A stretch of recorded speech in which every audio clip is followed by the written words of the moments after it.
اسد الدین شیرکو جب خاموش ہوا تو مسکراتے ہوئے مجدد الدین نے اس کی طرف دیکھا، پھر کہنے لگا، میرے محترم بھائی، جس طرح کی خواہشات کا تم نے اظہار کیا ہے، میرے خداوند کو منظور ہوا تو ان کی حالت ہم اس سے بھی بدتر کریں گے، اور جو لاہ عمل ہم نے طے کیا ہے، آؤ اس کے مطابق حرکت میں آئیں اور اپنے رد عمل کی ابتدا کریں۔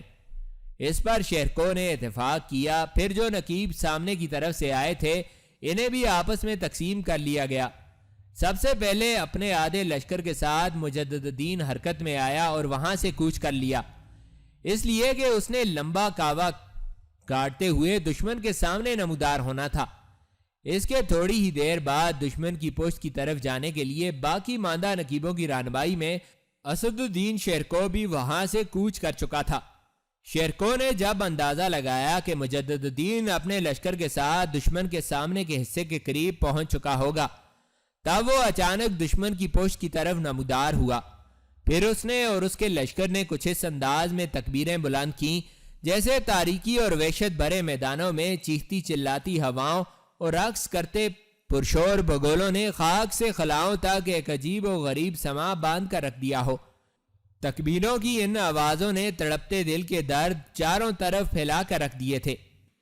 پھر دیکھتے ہی دیکھتے اسد الدین شیرکو دشمن کی سپاہ پر اس طرح حملہ آور ہوا جس طرح تند خو بھگولے سر برہنہ شاہوں سے برگ و باد کی تقدیر میں جدائی پیدا کرتے ہیں، جس طرح دھوئیں کے زرد بادلوں میں سانس کی ڈوریاں منقطع ہونے لگتی ہیں، اور جس طرح موت کی رقصاں انگلیاں کائنات کے اندھیروں کی تہوں سرد خوابوں اور گرم سرابوں تک میں اتر جاتی ہیں۔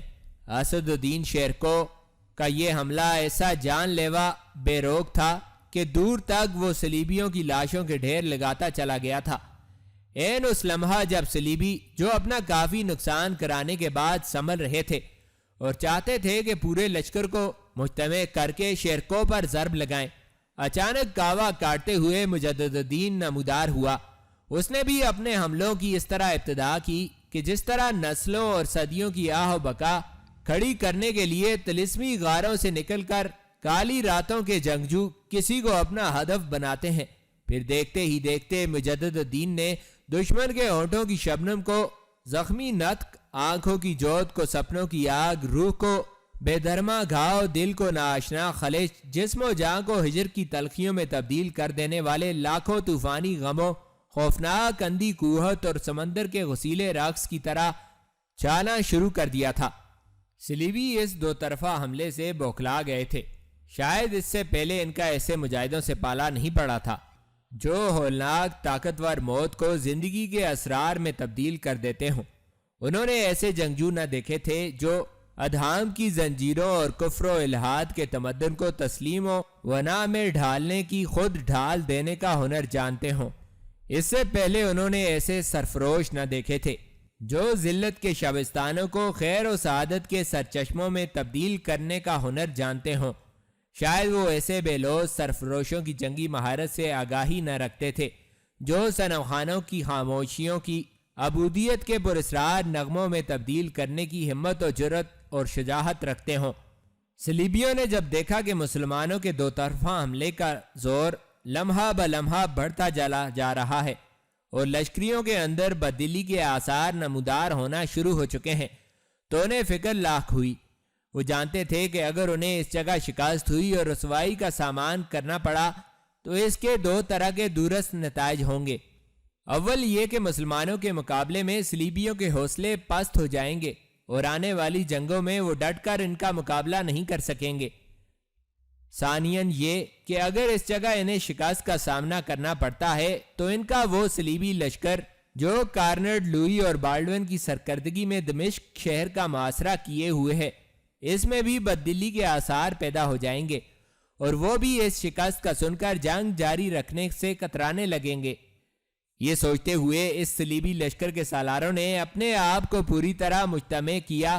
پھر وہ اپنے پورے لشکر کے ساتھ مسلمانوں پر شب کے سناٹوں میں صحرا کے اندر رقص کرتے موت کے ہولناک سایوں کسرے ذلت سے اچانک بلا خیز طوفانوں کی طرح اٹھ کھڑے ہوئے۔ انہوں نے اپنی طرف سے پوری کوشش کی کہ ایک دفعہ اپنے لشکر کی پوری اور خوفناک ضرب لگاتے ہوئے مسلمانوں کو پسپا ہونے پر مجبور کریں۔ اس کے بعد ان کا ایسا حال کریں کہ ان کے قدم کہیں جمنے نہ پائیں، لیکن یہ ان کی غلط فہمی ثابت ہوئی۔ پھر صلیبیوں نے دیکھا کہ ان کے سامنے مسلمان مجاہدین ریزہ ریزہ کر دینے والی برفانی ہواؤں، خون برساتی گھٹاؤں کی طرح ٹوٹ پڑے تھے۔ پھر دیکھتے ہی دیکھتے اس صلیبی لشکر کی حالت سوختہ فکر کی رات ہراساں اور شکستہ کر دینے والے کثرت آلام سے بھی بدتر ہو گئی تھی۔ گو شیرکو اور مجدد الدین کے لشکر کے مقابلے میں صلیبیوں کے لشکر کی تعداد بہت زیادہ تھی، لیکن شیرکو اور مجدد الدین نے اپنے تیز اور جان لیوا حملوں سے انہیں پوری طرح کھنگال کے رکھ دیا تھا، یہاں تک کہ صلیبیوں کو بدترین شکست ہوئی۔ کچھ دور تک اسد الدین شیرکو اور مجدد الدین نے ان کا خوفناک تعاقب کیا۔ اب صلیبیوں کی حالت یہ تھی کہ دمشق کے نواح میں جس قدر سامان انہوں نے لوٹا تھا وہ تو وہیں دھرے کا دھرا رہ گیا۔ وہ اپنی ذاتی اشیاء اور قیمتی چیزیں بھی چھوڑ کر ایسے بھاگے کہ پیچھے مڑ کر دیکھنا بھی پسند نہ کیا۔ دمشق کے نواح میں یہ صلیبیوں کی بدترین شکست تھی۔ شیرکو اور مجدد الدین نے ہر چیز پر قبضہ کر لیا۔ پھر جن بستیوں اور قصبوں کو صلیبیوں نے لوٹا تھا ان کے اندر مال و اموال تقسیم کرنا شروع کر دیا۔ وہ شکست خوردہ لشکر جب دمشق پہنچا تو لوئی کارنر اور بالڈون کو ان کی شکست کا بہت صدمہ ہوا، اور انہوں نے تہیہ کر لیا کہ سلطان نور الدین زنگی کے جن سالاروں نے صلیبیوں کو شکست دی ہے ان پر حملہ آور ہو کر ان سے انتقام ضرور لیا جائے گا۔ دوسری جانب سلطان نور الدین زنگی حلب اور اس کا بڑا بھائی موصل سے اپنے لشکروں کے ساتھ بڑی برق رفتاری کے ساتھ دمشق کا رخ کیے ہوئے تھے، یہاں تک کہ دونوں بھائی موصل میں آگے چلے گئے۔ ادھر فرانس، جرمنی اور یروشلم کے بادشاہوں کو جب خبر ہوئی کہ مسلمانوں کے جس لشکر کے ہاتھوں صلیبیوں کو شکست ہوئی، اس کے علاوہ ایک بہت بڑے لشکر کے ساتھ سلطان نور الدین اور اس کا بھائی سیف الدین بھی انہی کا رخ کر رہے ہیں، تو ان کے حوصلے خطا ہو گئے۔ سارے ولولے مردہ لمحوں میں تبدیل ہو کر رہ گئے۔ سلطان نور الدین زنگی اور سیف الدین کا صلیبیوں پر اس قدر خوف اور وحشت طاری ہوئی کہ لوئی کارنیڈ اور بالڈون نے مل کر یہی فیصلہ کیا کہ فی الفور دمشق کا محاصرہ ترک کر کے کسی محفوظ مقام کی طرف چلے جانا چاہیے۔ یہ فیصلہ ہوتے ہی تینوں شہنشاہوں نے فوراً اپنا محاصرہ اٹھا لیا اور یروشلم کی طرف بھاگ کھڑے ہوئے۔ سلطان نور الدین زنگی کو بھی خبر ہو چکی تھی کہ دمشق کا محاصرہ ترک کر کے صلیبی بھاگ چکے ہیں۔ یہ خبر سنتے ہی سلطان کا بڑا بھائی سیف الدین تو اپنے لشکر کے ساتھ موصل کی طرف چلا گیا۔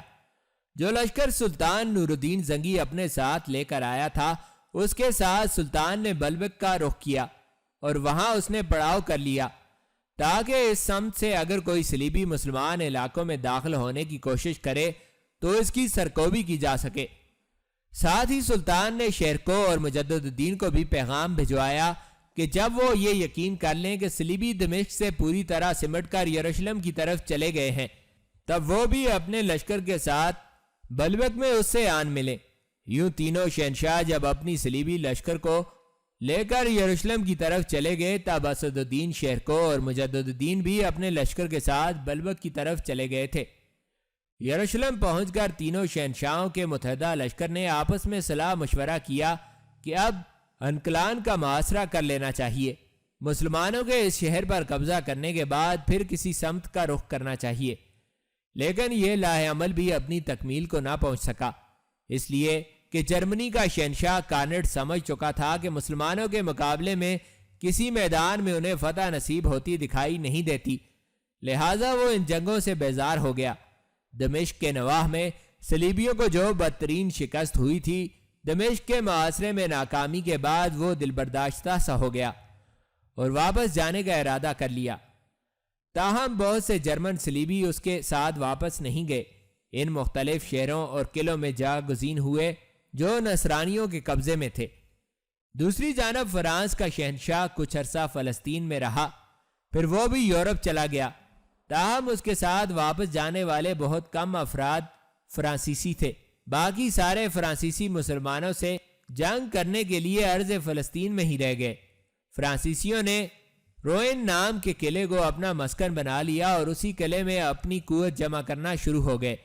تاکہ مناسب وقت پر مسلمانوں پر ضرب لگاتے ہوئے ان کے خلاف اپنی صلیبی جنگوں کو کامیاب بنا سکیں۔ تاہم صلیبیوں کا 9 لاکھ کا وہ لشکر جو ایک طوفان کی طرح امڑ کر ارض فلسطین کی طرف آیا تھا، اپنے لاکھوں آدمی کٹوا کر واپس چلا گیا اور حاصل کچھ بھی نہ ہوا۔ الٹا فرانس کے بادشاہ لوئی اور جرمنی کے بادشاہ کارنٹ کے ماتھے پر بدنامی کا ایسا داغ لگا کہ پھر کبھی انہوں نے زندگی بھر بھول کر صلیبی جنگوں میں حصہ لینے کی کوشش نہ کی۔ جرمنی اور فرانس کے بادشاہوں کے واپس یورپ کی طرف چلے جانے کے بعد بالڈون تو مسلمانوں پر کاری ضرب لگانے کے لیے اپنی جنگی تیاریوں میں مصروف ہو گیا۔ اس دوران فلش نام کا جو صلیبی سورما فلیتا سے آیا تھا اور اس کے ساتھ بے شمار جنگجو تھے، اس نے صلیبی جنگوں میں قسمت آزمانے کا فیصلہ کیا۔ دونوں یورپی بادشاہوں کے واپس جانے کے بعد اس نے تہیہ کر لیا کہ مسلمانوں کے خلاف ایک نہ ختم ہونے والی صلیبی جنگ کا آغاز کرے گا اور صلیبیوں کے اندر ایک ناقابل شکست سورما بن کر نمودار ہوگا۔ اپنے اس مقصد کو حاصل کرنے کے لیے فینش نے اپنے کام کی ابتدا کی۔ اس کام میں اس کی ماں جو اس کے ساتھ آئی تھی وہ بھی اس کی مدد کر رہی تھی۔ پہلا کام اس نے یہ کیا کہ ادھر ادھر مختلف قلعوں اور شہروں میں منتشر یورپ کے مختلف حصوں سے تعلق رکھنے والے صلیبیوں کو جمع کیا، ان کا ایک بہت بڑا لشکر تیار کیا۔ دوسرا کام اس نے یہ کیا کہ اپنے مختلف نمائندے ان شہروں اور ریاستوں کی طرف روانہ کیے جن پر نصرانیوں کی حکومت تھی اور جن پر انہوں نے پہلی صلیبی جنگ کے دوران قبضہ کر لیا تھا، اور انہیں یہ پیغام بھجوایا کہ ان علاقوں میں جہاں صلیبی حکومت ہے سارے صلیبی سربراہ حرکت میں آئیں اور اپنے مسلح جنگجو سلطان نور الدین زنگی کی سلطنت کی طرف روانہ کریں اور اس کی سلطنت کے اندر جو عیسائی رعایا ہے اسے سلطان کے خلاف بغاوت پر مجبور کر دیں۔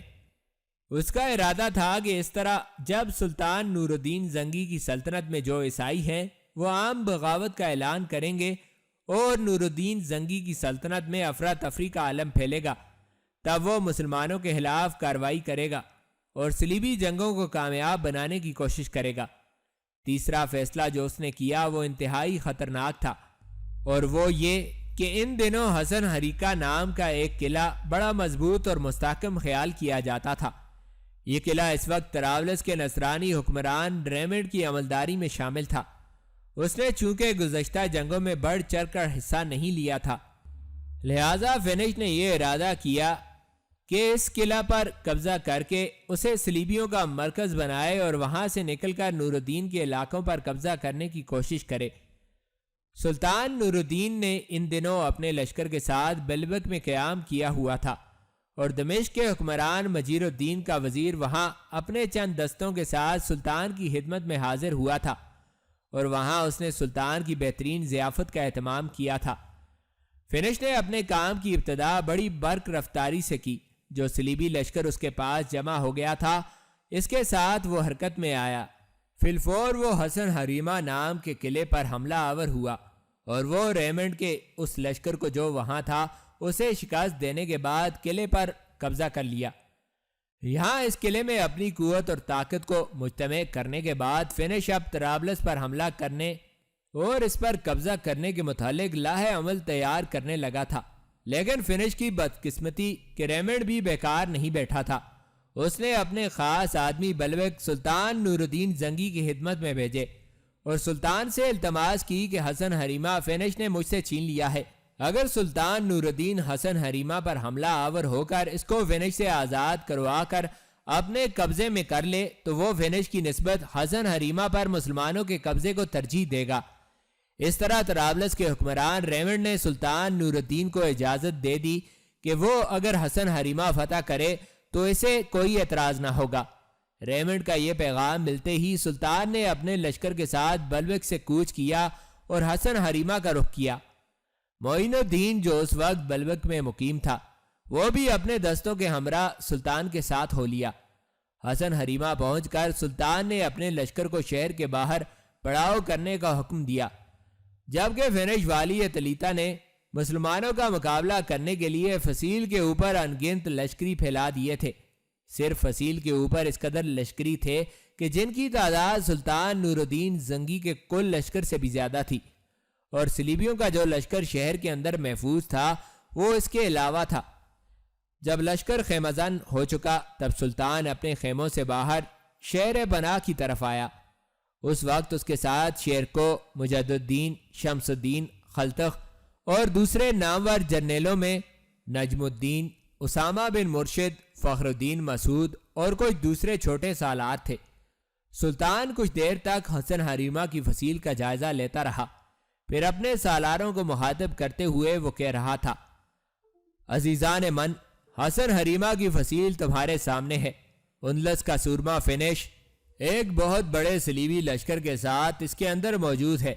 تم دیکھتے ہو جو لشکر اس وقت فصیل کے اوپر دکھائی دے رہا ہے، اس کی تعداد ہمارے اپنے لشکر سے کہیں زیادہ ہے، لیکن ہم نے حسن حریمہ کو اپنے سامنے زیر ضرور کرنا ہے۔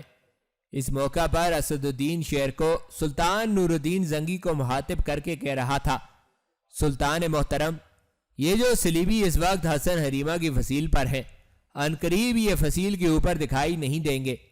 سلطان محترم، اسد الدین شیرکو کو رک جانا پڑا، اس لیے کہ مسکراتے ہوئے سلطان نور الدین زنگی بول پڑا تھا: شیرکو میرے عزیز، میں دیکھتا ہوں یہ جو صلیبی لشکر اس وقت فصیل کے اوپر ہے، ان میں سے بہت سو کے سر پک چکے ہیں جو کٹنے والے ہیں، اور بہت بڑی مشکل سے جانیں بچا کر یہاں سے بھاگ پائیں گے۔ جو لاہ عمل میں نے حسن حریمہ پر حملہ آور ہونے کے لیے تیار کیا ہے وہ یہ ہے کہ پوری طاقت اور قوت سے شہر کے اوپر حملہ کر دیا جائے۔ جو لشکر اس وقت ہمارے پاس ہے اسے 3 حصوں میں تقسیم کر دیا جائے۔ ایک حصے پر فخر الدین مسعود کو سالار بنایا جائے، اسامہ بن مرشد اور نجم الدین دونوں کو اس کے تحت کر دیا جائے۔ ان کے ساتھ لشکر کا وہ حصہ ہوگا جو تیر انداز ہیں، جو بے خطا نشانہ لگانے کے ماہر ہیں۔ دیکھو، جب ہم شہر پر حملہ آور ہونے کے لیے پیش قدمی کریں گے تو ظاہر ہے فصیل کے اوپر جو لشکر ہے وہ ہم پر تیر اندازی کرے گا۔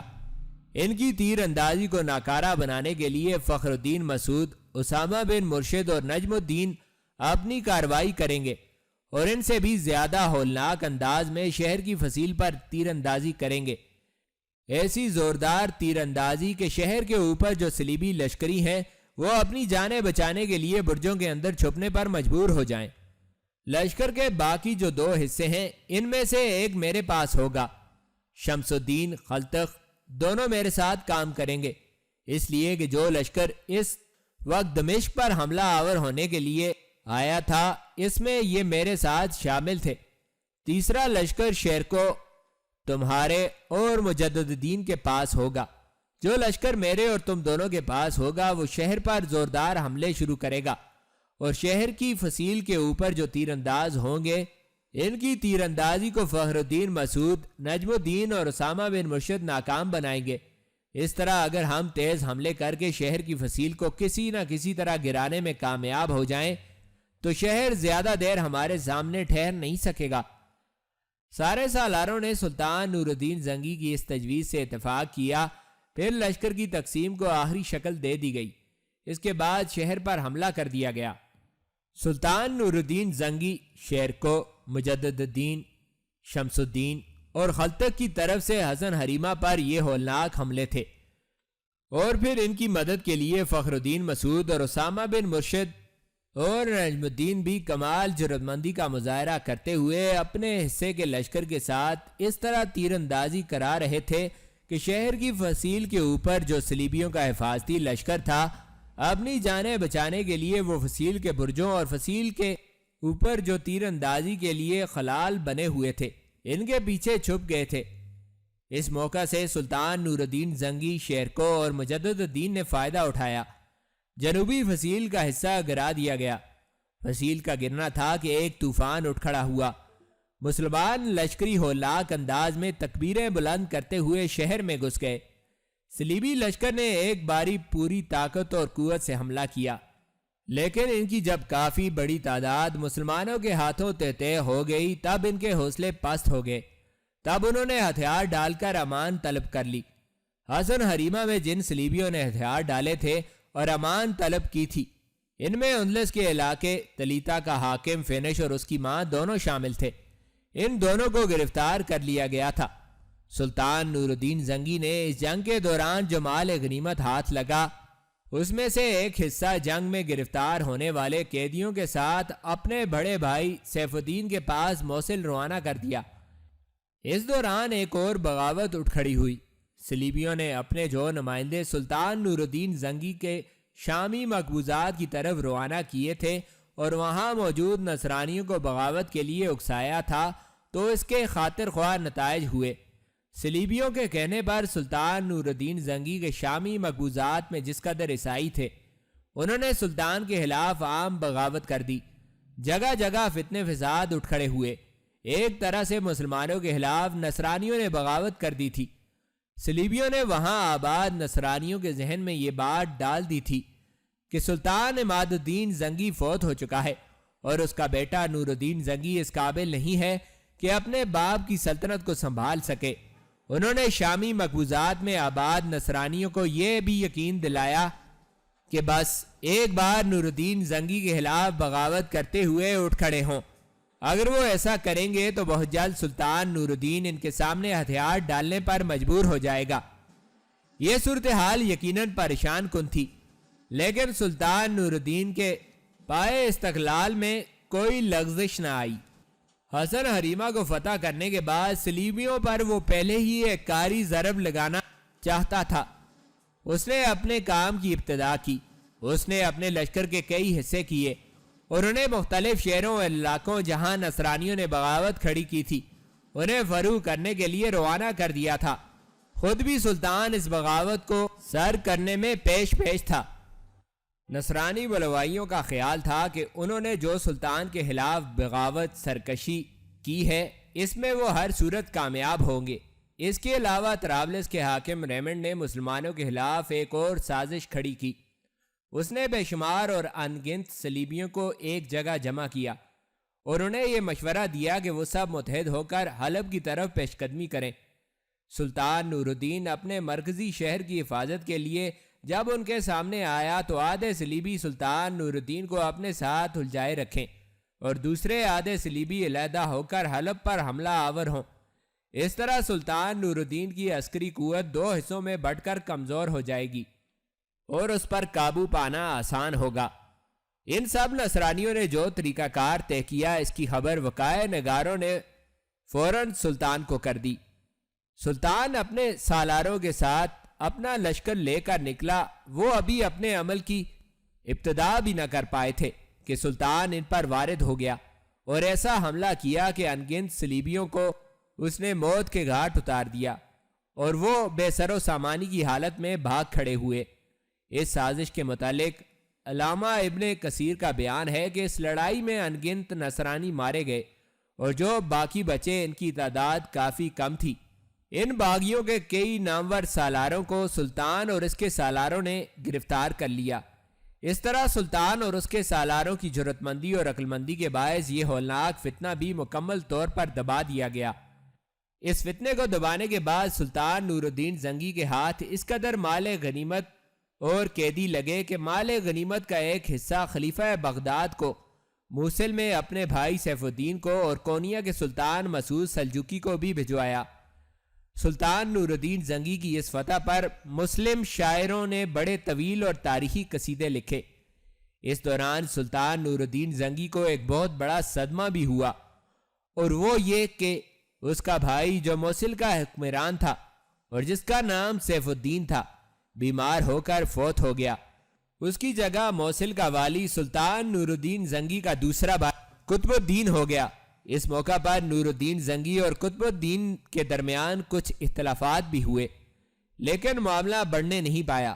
مرنے والے سیف الدین کے وزیر جمال الدین نے دونوں بھائیوں کے درمیان جو غلط فہمیاں تھیں دور کر دیں اور سیف الدین کی جگہ نور الدین کا دوسرا بھائی قطب الدین موصل کا والی مقرر ہو گیا۔ اس موقع پر سلطان نور الدین زنگی نے ایک اور قدم اٹھایا، منجا کا علاقہ بھی چھوٹے بھائی قطب الدین کو دے دیا۔ اس طرح دونوں بھائیوں کے درمیان صلح و اتحاد قائم رہا۔ ایک روز کارلوس اور سمرون دونوں بھائی نشستگاہ میں بیٹھے باہم گفتگو کر رہے تھے کہ مکان کے دروازے پر کسی نے دستک دی۔ کارلوس اپنی جگہ سے اٹھنا چاہتا تھا کہ اس کے بھائی سمرون نے اسے روکتے ہوئے اور اٹھتے ہوئے کہا تم بیٹھو میں خود دیکھتا ہوں کون ہے۔ پھر سمرون نشست گاہ سے نکلا۔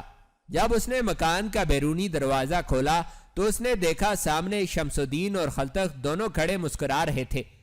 ان دونوں کو دیکھتے ہی سمرون کی خوشی اور اطمینان کی کوئی انتہا نہ تھی۔ دونوں سے وہ باری باری بغلگیر ہوا۔ سمرون نے جب لوٹنے میں دیر لگائی تب کارلوس بھی نشست گاہ سے نکلا اور اس نے دروازے کے اندرونی حصے میں جب سمرون کو شمس الدین اور خلتق سے گلے ملتے دیکھا تو بڑی تیزی سے آگے بڑھا اور احتجاجی انداز سے کہنے لگا ان دونوں کو وہیں کھڑا کر کے گلے مل رہے ہو، ان کو آگے تو آنے دو۔ اس دوران ازبل، مرسینہ، مشال اور جمارہ بھی باہر نکل آئی تھی اور اس سارے لمحے کو مسکراتے ہوئے دیکھ رہی تھی۔ اتنی دیر تک کارلوس آگے بڑھ گیا اور سمرون کی طرح وہ بھی ان دونوں سے گلے ملا۔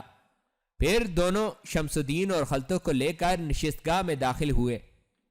ازبل، مرسینہ اور مشال بھی نشستگاہ میں آ کر بیٹھ گئیں، لیکن جمارہ دروازے پر ہی کھڑی رہی۔ مرسینہ کو کچھ شرارت سوجی، اپنی جگہ سے اٹھی دروازے پر کھڑی جمارہ کا ہاتھ پکڑ کر اسے نشستگاہ کے اندر کھینچتے ہوئے بولی تم بھی آ جاؤ، باہر کیوں کھڑی ہو؟ آ جاؤ، بھائی شمس الدین تمہیں کچھ نہیں کہیں گے۔ مرسینہ کے ان الفاظ پر سب کھلکھلا کر ہنس پڑے تھے اور جمارہ اپنے سر کو جھکائے ہوئے مرسینہ اور مشال کے پاس بیٹھ گئی تھی۔ مرسینہ اور مشال کے درمیان بیٹھتے ہوئے جمارہ کچھ سنبھلی، پھر اس نے مرسینہ کو کونی ماری اور اپنا منہ اس کے کان کے قریب لے جاتے ہوئے کہنے لگی یہ دونوں آئے ہیں، ان کے ساتھ بھائی مجدد الدین کیوں نہیں ہے؟ مرسینہ نے بھی سرگوشی کے انداز میں جمارہ سے کہا مجھ سے کیا پوچھتی ہو؟ یہ جو دونوں آئے ہیں ان سے پوچھ لو، اور پھر تم لوگ خود ہی کہتے ہو کہ وہ مردم بیزار ہیں، تو مردم بیزار ہمارے پاس ان کے ساتھ کیوں آئیں گے؟ اس پر جمارہ بڑی سنجیدگی میں کہنے لگی نہیں مرسینہ، بھائی مجدد الدین بہت اچھے ہیں، مردم بیزار نہیں، بس ان کی دل شکنی ہوئی ہے جس کی بنا پر وہ لوگوں سے ذرا کھنچے کھنچے رہتے ہیں۔ جمارہ کو خاموش ہو جانا پڑا، اس لیے کہ سمرون نے شمس الدین کو مخاطب کیا میرے دونوں بیٹو، میں تمہیں اپنے گھر میں خوش آمدید کہتا ہوں۔ کیا تم حلب سے واپس آئے ہو؟ تم دونوں تو آ گئے ہو، کیا امیر مجدد الدین یہاں نہیں آئے؟ اس پر شمس الدین نے خلتق کی طرف دیکھا اور خلتق کارلوس کی طرف دیکھتے ہوئے کہہ رہا تھا دراصل ہمارے شامی مقبوضہ جات میں جگہ جگہ بغاوتیں اٹھ کھڑی ہوئی تھیں، ان علاقوں کی ذمہ داری ہمیں سونپی گئی تھی، بغاوتوں کو تو ہم نے کچل دیا ہے، لیکن اس دوران سلطان کو یہ بھی خبریں ملی کہ انطاکیہ کا بادشاہ ریمنڈ انگنت صلیبیوں کو اپنے پاس جمع کر چکا ہے اور اس کے ارادے خطرناک ہیں، ابھی تک کچھ پتہ نہیں چلا۔ احتیاطاً ہم اپنے لشکر کے ساتھ ان علاقوں میں مقیم ہوئے ہیں۔ سلطان اور ہمارا امیر حلب کی طرف گئے ہیں، اس لیے کہ ان کے بڑے بھائی سیف الدین فوت ہو چکے ہیں اور کچھ رسوم نپٹانے کے لیے سلطان اور شیرکو کو حلب کی طرف جانا پڑا۔ جہاں تک بھائی مجدد الدین کا تعلق ہے تو وہ ہمارے ساتھ ہی ہیں۔ ہم گزشتہ شب کے پچھلے پہر یہاں آئے، ہمارے لشکر نے شہر کے باہر پڑاؤ کر رکھا ہے، مجدد الدین ہمارے ساتھ ہیں۔ دراصل وہ اس وقت شہر کے اندر جو حفاظتی لشکر ہے اس کے سربراہ کے ساتھ اہم گفتگو کر رہے ہیں، ہم دونوں کو انہوں نے یہاں بھیجا ہے۔ دراصل خلتق کو کہتے کہتے رک جانا پڑا، اس لیے کہ اس کی بات کاٹتے ہوئے سمرون بول پڑا اس کا مطلب ہے امیر مجدد الدین نے تم دونوں کو بھیج دیا ہے اور وہ خود یہاں نہیں آئیں گے۔ اس پر شمس الدین بول پڑا نہیں میرے محترم، وہ آئیں گے، انہوں نے کچھ ضروری امور نپٹانے ہیں، اس کے بعد وہ یہاں ضرور آئیں گے، انہوں نے خود مجھے کہا تھا کہ وہ ہمارے پیچھے پیچھے یہاں آئیں گے۔ پھر ایک تھیلی جو شمس الدین نے اپنے ہاتھ میں پکڑ رکھی تھی وہ اس نے کارلوس کی گود میں رکھ دی، پھر کہنے لگا محترم کارلوس، جو الفاظ میں کہنے لگا ہوں وہ میرے نہیں بلکہ بھائی مجدد الدین کے ہیں۔ وہ کہہ رہے تھے کہ میں ان کی طرف سے آپ سے یہ کہوں کہ اس تھیلی میں کچھ نقدی اور سونے کے سکے بھی ہیں۔ وہ یہ بھی کہہ رہے تھے کہ میں ان کی طرف سے آپ سے یہ بھی کہوں کہ چونکہ آپ تینوں باپ بیٹی سب کچھ گوا کر یہاں آئے ہیں، اس لیے آپ کو نقدی کی سخت ضرورت ہے، آپ یہ تھیلی رکھیں۔ بھائی یہ بھی کہہ رہے تھے کہ اس نقدی سے آپ اپنی اور دونوں بیٹیوں کی ضروریات پوری کریں۔ سمرون نے ہاتھ آگے بڑھا کر چمڑے کی وہ تھیلی لے لی، پھر اپنے بھائی کارلوس کی طرف دیکھتے ہوئے کہنے لگا، میرے بھائی، اگر اجازت ہو تو میں اس کو کھول کر دیکھ لوں۔ اس پر کارلوس مسکرایا اور کہنے لگا، اس پر اجازت لینے کی کیا ضرورت ہے؟ تم ہی اس نقدی کے مالک ہو، جو چاہے کرو۔ اس پر سمرون مسکرایا اور کہنے لگا، نہیں میرے بھائی، میں صرف دیکھنے لگا ہوں۔ مالک آپ تینوں باپ بیٹی ہیں، اس لیے کہ امیر مجد الدین نے یہ تھیلی خصوصیت کے ساتھ آپ تینوں کے لیے بھیجی ہے۔